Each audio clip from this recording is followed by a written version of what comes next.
ذوالحجہ کا مہینہ شروع ہونے والا ہے۔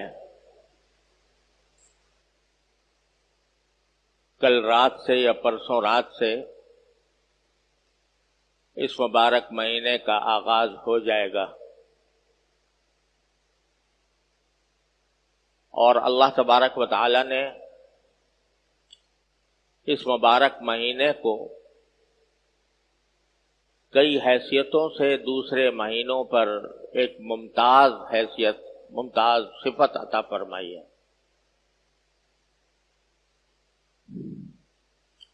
یوں تو سارے دن اور ساری راتیں اللہ تبارک و تعالی ہی کی بنائی ہوئی ہیں۔ ہر دن میں سورج نکلتا ہے، شام کو غروب ہوتا ہے، دن ہو جاتا ہے، دن رہتا ہے سارے صبح سے لے کر شام تک، پھر سورج غروب ہونے کے بعد سے رات شروع ہوتی ہے، فجر کے طلوع ہونے تک جاری رہتی ہے۔ دیکھنے میں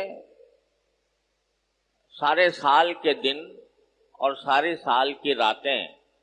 ایک ہی جیسی ہیں، اور سب اللہ تبارک و تعالیٰ کی بنائی ہوئی ہے۔ لیکن اللہ تبارک و تعالیٰ ان دنوں اور راتوں میں کچھ کو اس لیے انتخاب فرما لیتے ہیں کہ میرے بندے ان دنوں میں یا ان راتوں میں میری طرف خصوصی طور پر رجوع کریں۔ ہم لوگ اپنے دنیاوی مشاغل میں جو اللہ تعالیٰ نے ہمارے لیے حلال کیے ہوئے ہیں، مثلا روزی کمانے میں،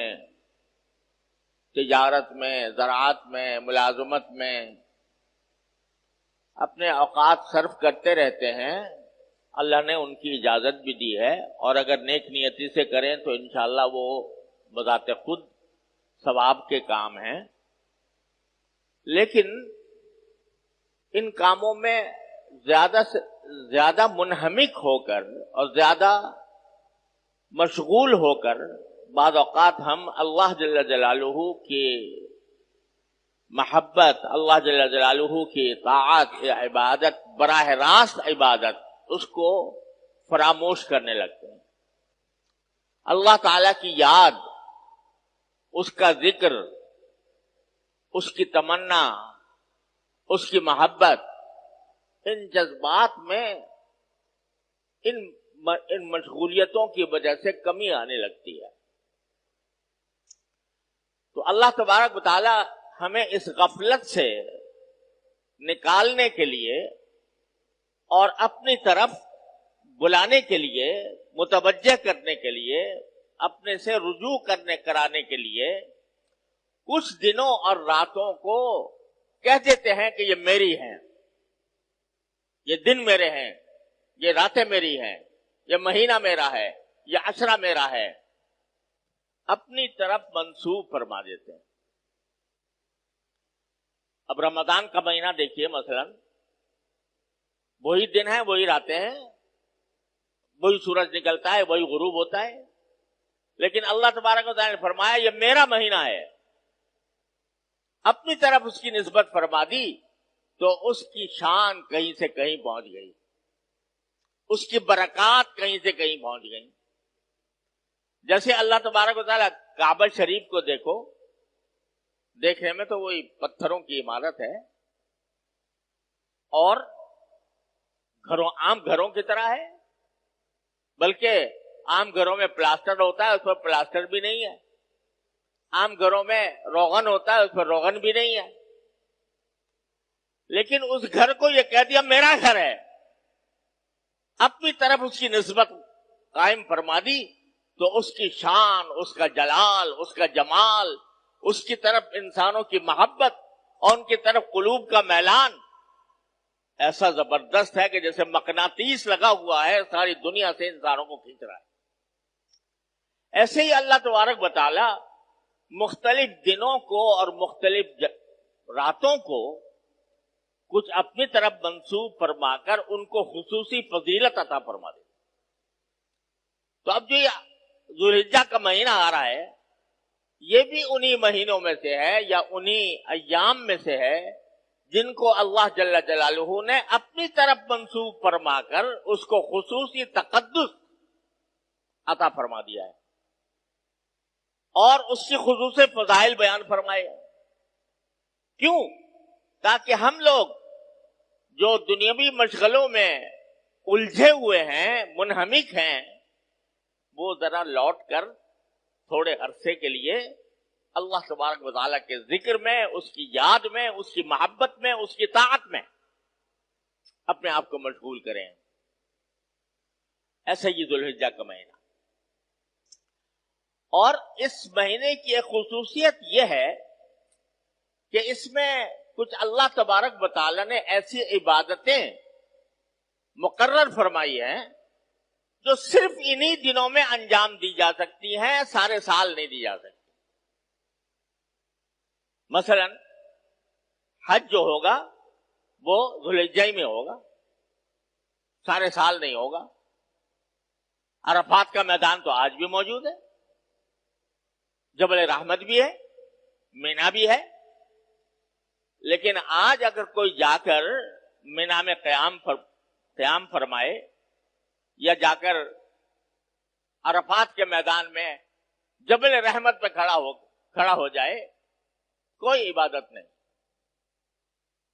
کوئی عبادت نہیں، عبادت کی حیثیت سے اس کا کوئی مقام نہیں۔ جیسے اور میدان ہے ایسے عرفات کا میدان، لیکن جب 9 ذوالحجہ آ گئی تو اب اس کا وہاں پر جا کر وقوف کرنا، وہاں پر جا کر ذکر کرنا، وہاں پر جا کر اللہ تبارک و تعالیٰ سے دعائیں کرنا، اس کا مقام کہیں سے کہیں پہنچ گیا کہ جو میرے بیت اللہ کا حج کرے اور اس میں کوئی فحش کام نہ کرے تو واپس ایسے آئے گا جیسے آج ماں کے پیٹ سے پیدا ہوا۔ تو یہ حج ایسی عبادت ہے جو صرف اسی مہینے کے اندر ہو سکتی ہے، سارے مہینوں میں نہیں ہو سکتی، کہیں نہیں ہو سکتی۔ اسی طرح قربانی کی جو عبادت ہے وہ انہی 3 دنوں کے ساتھ خاص ہے، 10 ذوالحجہ، 11، 12، بس ان 3 دنوں میں آپ جتنے بھی جانور قربان کریں گے اللہ تبارک و تعالیٰ کے لیے تو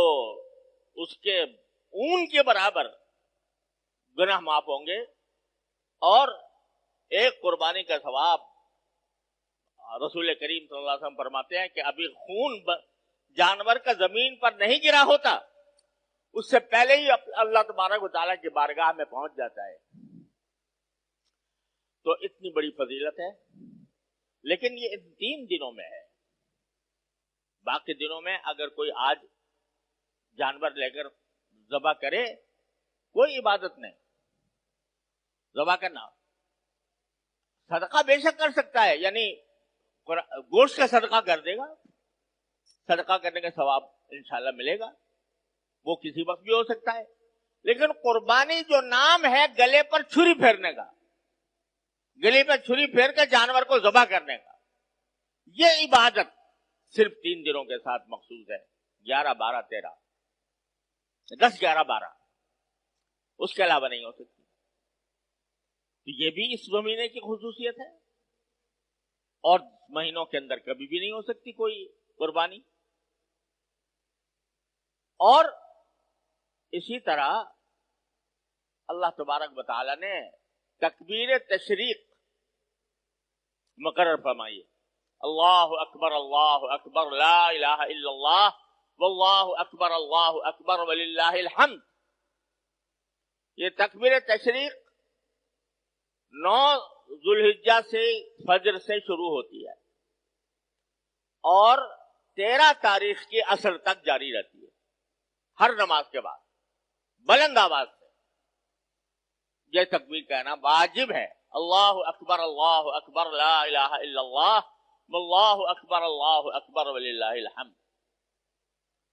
لیکن یہ بھی انہی دنوں کے ساتھ مخصوص ہے، 9 تاریخ سے شروع ہوگی، 13 تاریخ کے اثر پہ ختم ہو جائے گی. آج پڑھ لو، یعنی نمازوں کے بعد بلند آواز سے آج پڑھو تو وہ کوئی اس درجے کا ثواب اس میں نہیں ہے جو 9 تاریخ سے شروع ہونے والی تکبیر کا ہے. تو یہ کچھ اللہ تبارک و تعالیٰ نے خصوصیات عطا فرمائی ہیں اس مہینے کو جو اور کسی مہینے میں نہیں.